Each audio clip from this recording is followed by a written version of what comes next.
இன்னைக்கு ஒரு special day. என்ன டேன்னு பார்த்தீங்கன்னா கிருத்திகை சதுர்த்தி. அதனால கோவில் வந்திருக்கும். கிருத்திகை சதுர்த்திக்கு என்ன ஸ்பெஷல்னு பார்த்தீங்கன்னா எங்கள் பாப்பாவோட பர்த்டே.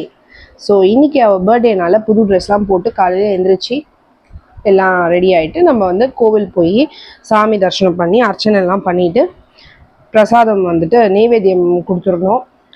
சக்கரை பொங்கல் செஞ்சு எடுத்துகிட்டு போயிருந்தேன். ஸோ அந்த சக்கரை பொங்கல் நெய்வேத்தியம் பண்ணி அங்கே இருக்கிறவங்களுக்கே வந்து நம்ம டிஸ்ட்ரிபியூட் பண்ணி பசங்க கையாலே டிஸ்ட்ரிபியூட் பண்ணது. அது ஒரு சீரியஸாக ஒரு ஹாப்பினஸ் கொடுக்குற ஒரு பீஸ் கொடுக்குற விஷயம். அது நம்ம கையால் ஒரு 10-15 பேருக்கு ஒரு பிரசாதம் கொடுக்கும்போது அவங்க சாப்பிட்டுட்டு நம்மளுக்கு வந்து ஒரு பிளெஸ் பண்ணுவாங்க அப்படின்னு சொல்லிட்டு அது பசங்களே கொடுக்கும்போது அவங்களுக்குமே அந்த ஷேரிங் கொடுக்குறதுக்கும் தெரியும். ப்ளஸ் அவங்களுக்கு பிளெஸ்ஸிங்கும் கிடைக்கும். ஸோ நம்ம வந்து அங்கே கொஞ்சம் பேருக்கு டிஸ்ட்ரிபியூட் பண்ணிவிட்டு நம்மளும் வீட்டில் வந்து சாப்பிட்டாச்சு.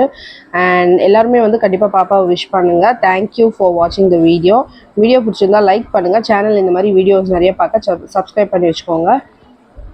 அண்ட் என் பையன் வந்து பார்த்தீங்கன்னா நான் தான் கொடுப்பேன்னு சொல்லிட்டு அவன் கொடுத்துட்டு இருந்தா. என் பொண்ணு சரி அவனே கொடுக்குமே அப்படின்னு சொல்லிட்டு வேலைக்கு பார்த்துட்டு உட்காந்துட்டு இருந்தா. அதுக்கப்புறம் நம்ம வந்துட்டு 2 பேரையுமே கொடுக்க சொல்லி டிஸ்ட்ரிபியூட் பண்ணி நல்லா சாமிலாம் கும்பிட்டு வீட்டுக்கு வந்தாச்சு. தேங்க்யூ.